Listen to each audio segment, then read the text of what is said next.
créatif à la Fondation Darbe-Lej. C'est un projet, c'est un rêve, c'est un retour à la source. C'est une logique d'un rêve qui a démarré depuis la création de la Fondation Suzanne Biderman. C'est d'installer et d'équiper un espace tel que Darbe-Lej, au cœur de la Médina, ouvert à la population de Marrakech pour se retrouver, discuter un bout de leur culture, partager un bout de leur identité et l'exprimer, le partager, le transmettre avec les outils d'aujourd'hui. Les enfants, les jeunes, les mamans, les hommes de la Médina. Et après, le rêve a voyagé pour ouvrir les portes d'une école d'art visuel, les Salles, en 2006, qui est la poursuite de ce rêve, de donner les outils d'aujourd'hui aux jeunes Marocains, Africains, les jeunes du monde, pour préserver leur identité. Et c'était une logique très spontanée de consacrer un espace, cet endroit où on est, avec des expositions et un mouvement agité, agitateur, créatif. Ces jeunes qui expriment leur identité à leur façon, avec les outils que offre la Fondation Suzanne Biderman, que ce soit dans l'espace Darbe-Lej ou bien les SAF. Alors, agitateur créatif, c'est une exposition à Darbe-Lej qui commence aujourd'hui le 24 novembre et qui va durer l'espace de 2 mois jusqu'à à peu près la mi-janvier, le 15 janvier pour être très précis.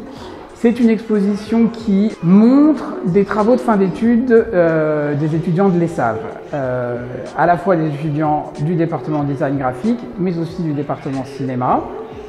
Donc travaux de fin d'études, ça veut dire fin de cycle de licence et fin de cycle de master.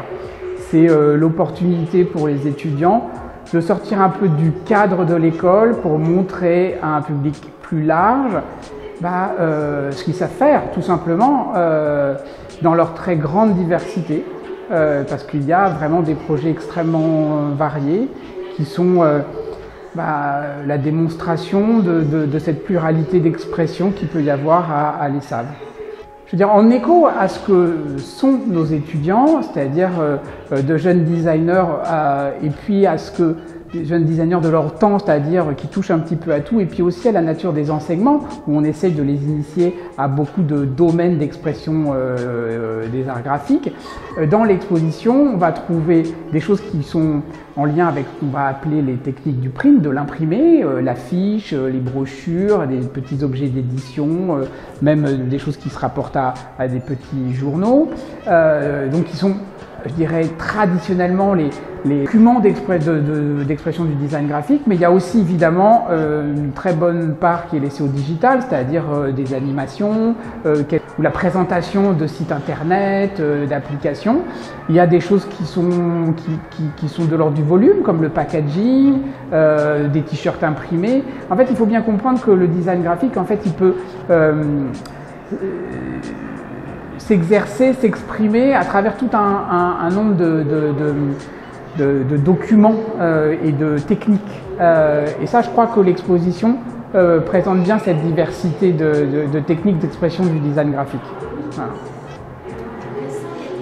Un des avantages aussi à montrer les travaux des lauréats de l'ESSAV à l'extérieur, dans ce lieu d'exposition particulièrement lié à l'ESSAV qui est Darbe-Lej en Médina de Marrakech, c'est de pouvoir aussi montrer en quoi consistent nos métiers.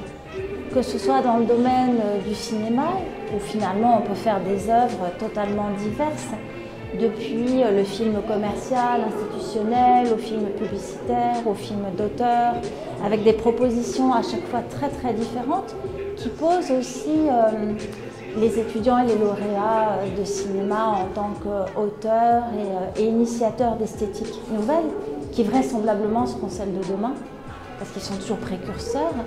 Et puis, alors pour les étudiants en design graphique et digital, c'est une façon aussi de montrer à quel point nous vivons tous les jours au milieu de propositions de design sans en avoir conscience.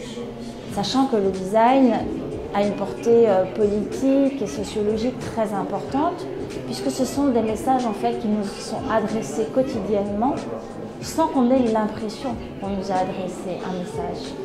Et puis c'est aussi reconnaître la part énorme des arts visuels dans notre façon de vivre en société aujourd'hui. On ne peut plus du tout se passer de visuel pour expliquer un propos, pour arriver à exister. Ça pose des questions de visibilité et aussi de sens. Parce que là, on vit dans un monde saturé d'images où parfois le sens fait défaut. Je pense que les lauréats de l'école, que ce soit en design graphique digital ou en cinéma, posent vraiment une lecture du monde, un regard. C'était le souhait de Susanna Biderman que de créer une école du regard et je pense qu'en ce sens, elle serait tout à fait satisfaite de ce que l'école est devenue.